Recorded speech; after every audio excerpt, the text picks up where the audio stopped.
another episode of the Maximum Purpose, Maximum Profit podcast, where we speak to business leaders who have decided to create profitable solutions for environmental and social issues. Rather than relying on incentives and regulation alone, they have proactively chosen to create a collective better future for stakeholders, society, future generations, and the environment. In other words, they have chosen to do well by doing good. Today, I have the pleasure of having with us Filipa Ricciardi, Executive Director of EDP Renewables. Filipa, welcome to the show. Thank you so much, Rajeev. It's a pleasure to be here. Great. Tell us a little bit about yourself. You started out in investment banking, first as a trader, then in M&A. How did you end up with renewable energy? So that's true. So I did start my career. I did a master's in finance. So and all of my studies were in finance. And so obviously my first step was I wanted to join a global company. And I applied for every other investment bank you could find out there. And thankfully I joined Goldman Sachs. And then I changed to M&A for a boutique investment bank in Portugal. But at the time, I felt that I wanted a change in my career. And so I applied to INSEAD for the MBA. And that pivoted a bit my career. I then joined Uber. So I joined the tech firm in a really exciting time, starting the business in Portugal. And it was really interesting because it was a small office with 6 people packed up, and we grew the business very fast. And I was then the general manager for Uber Eats. And then I had kids. My life started to change. And I decided to pivot a bit towards potentially a more work-life balance environment. And then it's when I get the call from EDP, and I decided to join EDP, which is a global player, a utility company that is present across the whole value chain of energy between generation, networks, and client solutions. And since then, for the last 5 years, I've been at EDP. Since I'm at EDP, I've been across many different roles, from investor relations towards here being in APAC to lead the region and also the client solutions. And it's a very exciting environment. Wonderful. So set the stage for us a little bit. What's at stake here if we continue with traditional sources of energy, and why renewables? So renewables, in our view, is it's the best viable way to get cheap, affordable, and reliable energy. And given that our purpose is mostly about fighting climate change and getting sustainable solutions, this is definitely the way that we feel that we can contribute better to the energy transition. So our company is all about leading the energy transition. We have a commitment to become all green and carbon neutral. We help our clients and our partners to also deliver on that journey. And we feel that's definitely the way to go. Among renewables, you have very different technologies. So we have a very core background in wind. We are one of the largest producers in wind globally. But as the technology has evolved, we have been onboarding more solar. This is all onshore technologies. We also have an offshore presence in wind. But the most exciting technology that we see going forward is actually storage. And so we're very excited to see how the energy landscape is shifting. Now it becomes more and more relevant to have the brain behind an energy producer. And so I think the next cycle of the energy transition will be even more interesting. Very similar to a trading floor, if you ask me, on the capabilities we need to develop. Very good. I'll come back to I want to dig deeper into the storage piece and the innovation that you all are leading there. But you mentioned the word cheaper a little while ago. So renewables, you said, are cheaper, and therefore it's the way to go besides being green and so. So renewable sources, and as the LCOE so the levelized cost of energy comes down, given the fact that more and more the CapEx, and so the equipment that support these technologies are lowering, we're getting to extremely low energy prices for renewable development. So behind the energy transition, it's not just the fact that it's green, but the fact that you can actually get energy at a source at a cheaper rate, which obviously running a business that needs to believe that we're giving back something to our clients, it's definitely something important. So when I'm selling a product, I'm confident that I will be lowering the energy cost for my client, and therefore it's a win-win solution for everyone. And a lower carbon footprint overall. Yes. Wonderful. So now EDPR is a subsidiary of EDP. You mentioned that. What is EDP's overall commitment to renewables and just transition? And what percentage of current energy production at EDP is in renewables? So currently, about 95%, if I'm not mistaken, is from our whole portfolio is all renewable generation. Between hydro, we still have some hydro assets and they're there to stay, but also the wind and solar portfolio from EDPR is contributing very heavily towards this. The reason why we have such a big portfolio that is exposed to renewables is the fact that we started in this journey 20 years ago. And so I think the management of the company throughout time had really a secure vision of the way to go was towards renewables. Obviously, we still have conventional assets such as CCGTs. We've commissioned out coal. And they're important to some extent to ensure the security of the system and reliability of the system.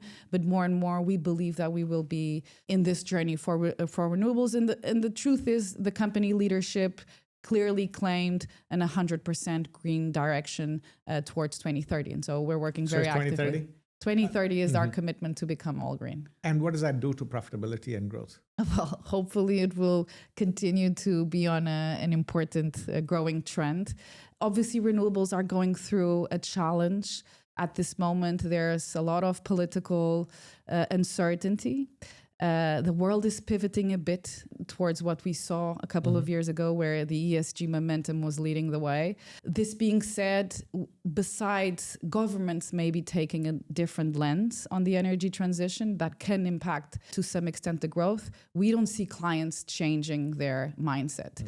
And to some extent that in a way inspires me, because if you set the vision towards 10 to 20 years, you shouldn't be pivoting every other 5 because economic context changes a bit. And so the fact that the clients are embracing the energy transition and they're not going back towards their carbon commitments or net zero commitments is something that I believe will continue to drive the sector. So you mentioned the current sort of recent changes and the sort of headwinds against ESG.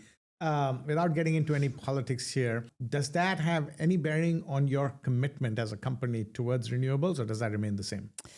Not to shifting the strategy is because we will be looking for obviously more profitable projects and making sure that the pace that we're going is in line with very high profitability. And so it does shake a bit the tree, the fact that there's a change in the political landscape, and we do have a big exposure in the US. This being said, the good thing about being in a global company is that we have so many different regions that have different stages that allows us also to mitigate a bit the impacts if some region has less growth than others. And the commitment to 100% by 2030, that doesn't change? No. Good. Okay.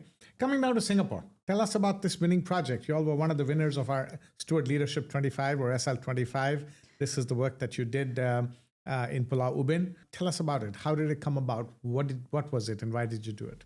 So Pulau Ubin is an island near Singapore that didn't have the ability to decarbonize because it's fully dependent on diesel generators. And so back in 2023, if I'm not mistaken, we were approached by EMA to be able to develop this green microgrid. And so partnering with EMA and Parks and some other local companies, we decided to launch this project, which allows the island that has no other way to become sustainable to reduce the dependency on diesel generators, which are powered completely by fuel, by a green system, which includes a solar system and also a storage system that is combined in the microgrid, which is a very innovative project. And the interesting thing is that Pulau Ubin is kind of a raw place around Singapore. It doesn't really feel like Singapore. It's incredibly, it's very naturey and very low key.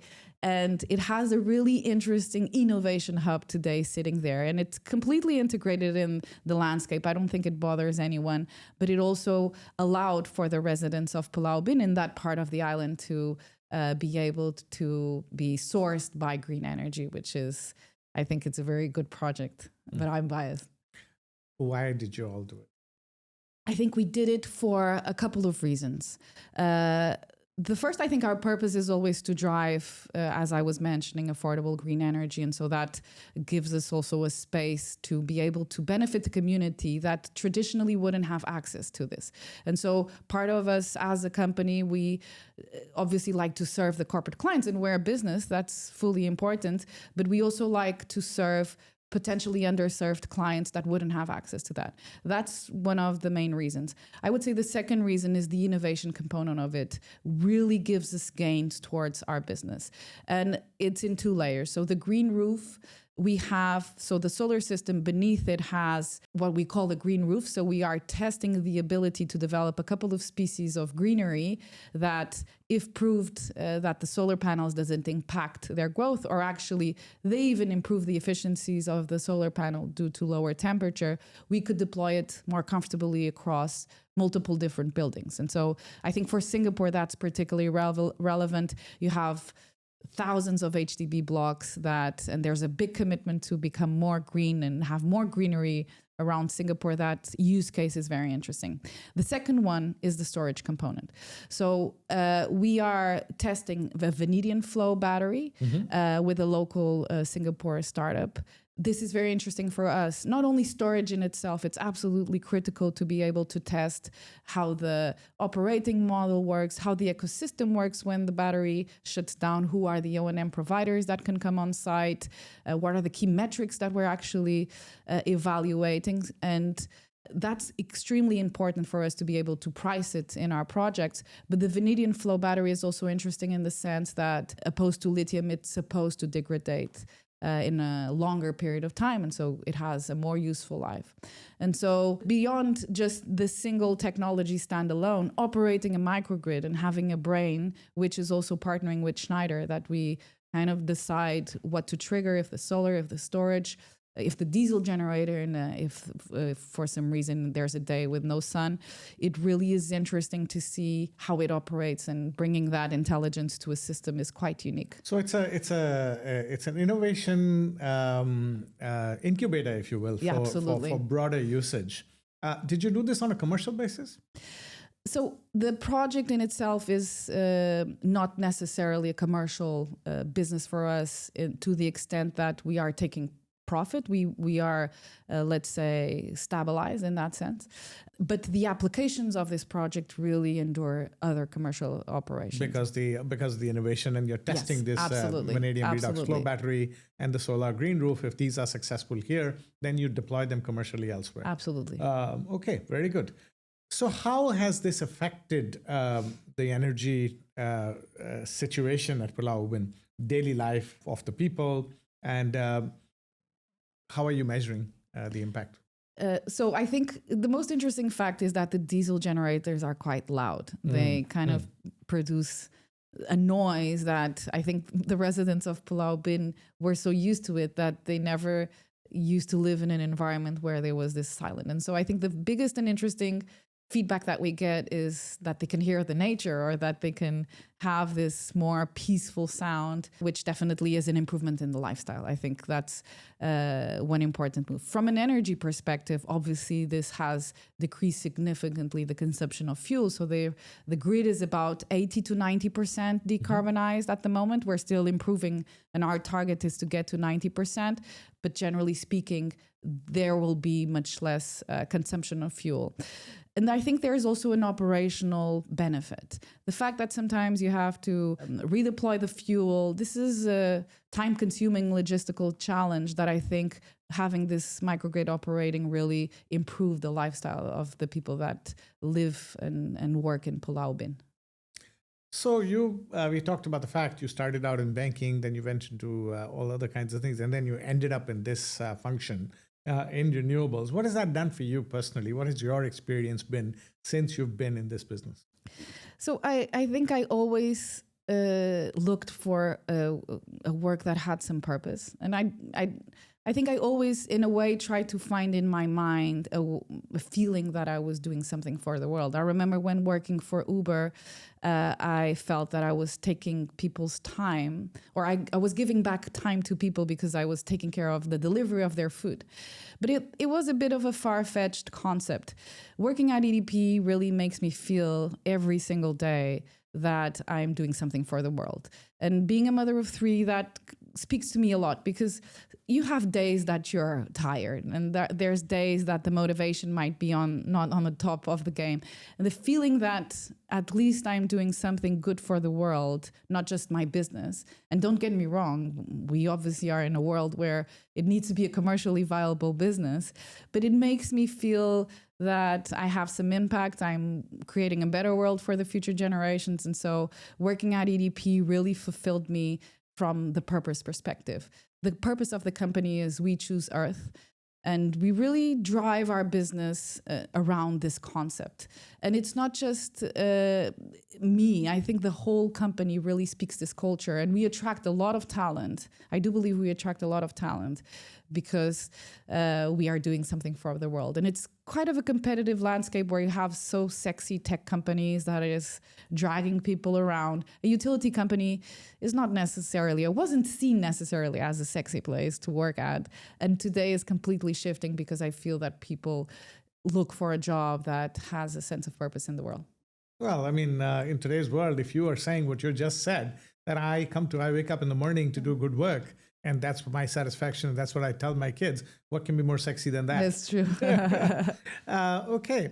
What future plans are in place for expanding the microgrid to cover the entire island?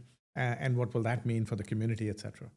So Pulau Bin has a bit of a scattered population, let's say. We are analyzing together with obviously the stakeholders that will also trigger this need, which is mostly with N parks.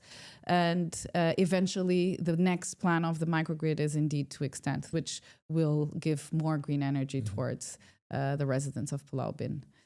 Okay.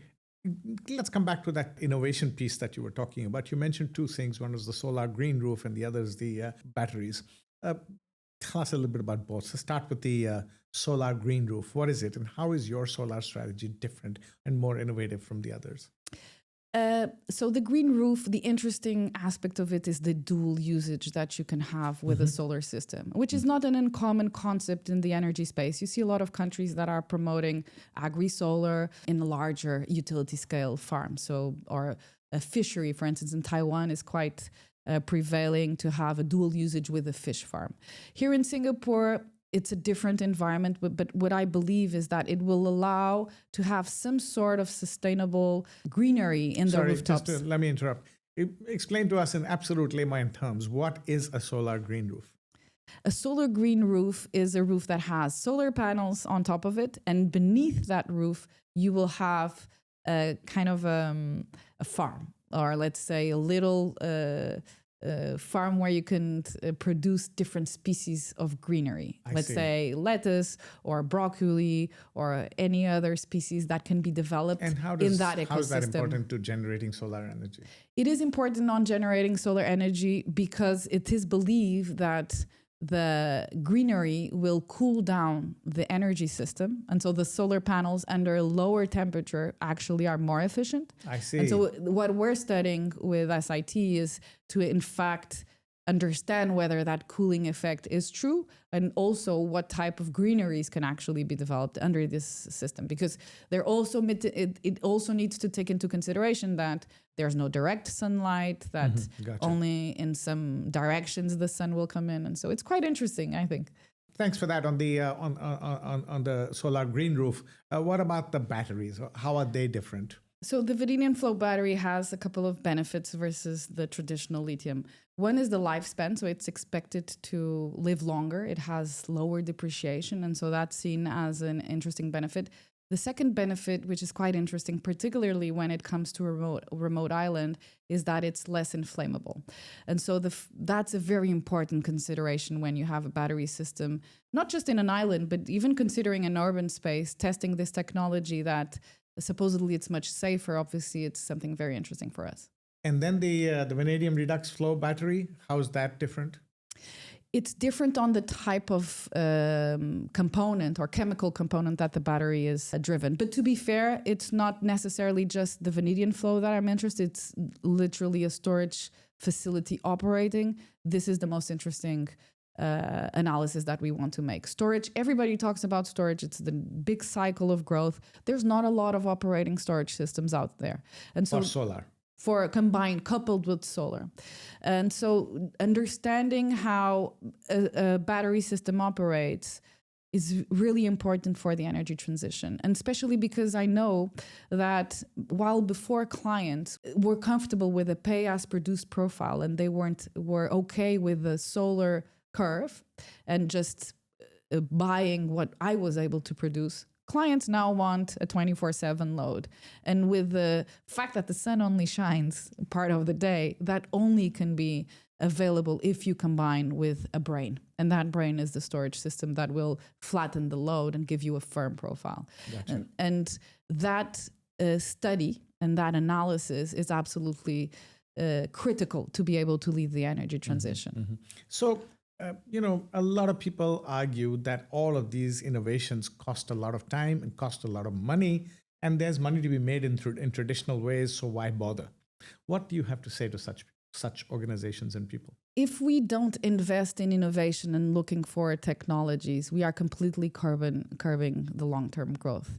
I always use this metaphor that, and specifically tied to storage and products that couple with storage, is that it's like the BlackBerry and the iPhone curse, where there was a product that worked, but you were really believing it will continue to work. And it was the fact that you didn't believe that the next layer of innovation was coming in that probably have died BlackBerry back in the day. And so what I always try to tell at the company is that we, even though it costs money, costs time, and there's most likely not the returns you're looking for, if you don't invest it right now, you will be completely curbing the innovation of the future. And when you get there, it's gone. It's too late. Or somebody else will put you out of business. Absolutely. It will be too late.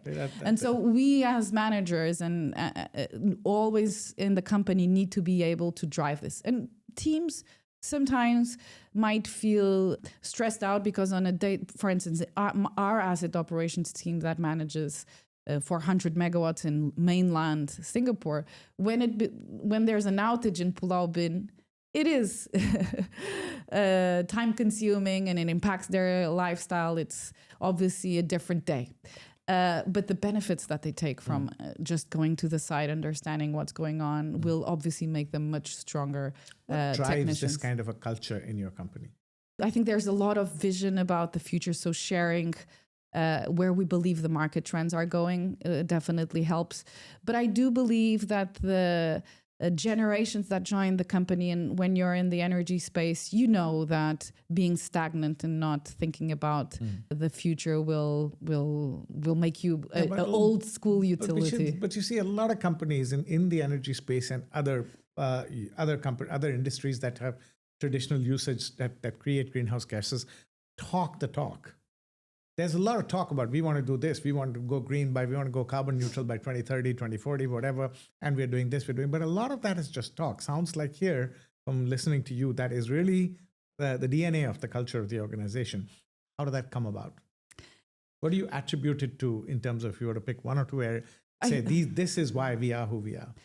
I think it was when we announced the business plan in 2021, while we were a utility with renewables, but with no clear specific direction on how many renewables, when we said 100% all green, it was the moment it defined the future of the company.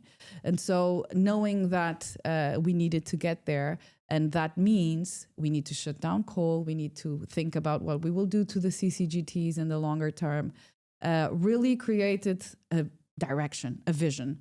And that helped to really propel the company in this direction. And I think it comes always from good leadership mindset and very clear direction on where the company is going. I think that helps to really steer the ship in the right direction. And I feel we're not lost. We're not presenting solutions internally that are not catered for our DNA. Everybody knows that if we're going to present to the investment committee a proposal that is that has a specific return, the most important thing is that it is aligned with the strategy of the company. And so we see that clearly every day. It sounds like there's a real commitment at the top. Absolutely. That we are not going to waver from it, which is critical.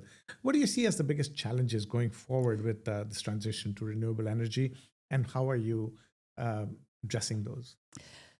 So obviously the fact that the world pivots has its hiccups and its headwinds, how you position earlier. And so that definitely plays a role. But I would say that, and that is obviously we cannot control, but I do feel that we have the support of the private sector in that sense. And so it might slow us down a bit, but the energy transition is not being questioned. And so it will still go through. I would say the second layer of challenges is that it really takes a village to bring an energy project to commissioning. It's not just dependent on us, the private sector or the developer. It's not only dependent on the client that believes that they want that energy. It also depends on multiple stakeholders that influence the permitting process. And so setting up those processes and making sure we are all aligned to accelerate as much as possible this permitting process is absolutely fundamental. And I would say that's the most common headwind across all markets that I've seen in the world. And I think Singapore is quite unique in the sense that it's probably one of the most communities where everybody really gets together to make sure that it's action-oriented and things happen fast. And there's a very strong commitment from the government agencies to make that. They are really strong promoters of renewables. But generally speaking, I would say that working with authorities, showcasing what works in a process to commission a project, identifying bottlenecks throughout the process is definitely something we're very actively working on. And because we know that if we don't get that through, the project doesn't come to commissioning. And so that's probably where we spend a lot of time working with authorities, making sure that we can speed up our commissioning. Yeah, life becomes easier when you're doing this in Singapore, isn't it? It's true. Final question. For those organizations that are, for various reasons, walking back on their commitments when it comes to climate and social, any parting words of wisdom for them? That's a very interesting question. I do believe that the momentum of a higher interest rate environment and that the political shift has some impact on the fact that you would be not sourcing so much for green energy and you would be comfortable with, let's say, coal or gas. But I do believe that you need to believe fundamentally that climate change is not an issue. And by steering your company in that direction, when the world was so strongly advocating for a greener and more sustainable place, will have very large consequences. And so I would say my word of hope is that shifting a strategy in terms of sustainability that is so short-sighted for short-term profits will have a greater consequences beyond your time. And so be a bit more, less focused on the short term, but think about the consequences that would have in the world is probably my advice. Very good, very good. It's a pleasure talking to you. There you have it, friends. You heard it here. Steward leaders have a genuine desire and persistence to create a collective better future, not just for themselves and their stakeholders, but for society, future generations, and the environment. And hopefully, this is yet another proof point that if you have to keep the belief, as Filipa said, in what you're doing and not get rattled by winds of change that happen every now and then. The fact that climate change is here to stay, the fact that innovation, once innovation stops, it's probably the beginning of the end for the organization. Those were my takeaways. Thank you, Filipa. It has been a pleasure talking to you. Thank you so much.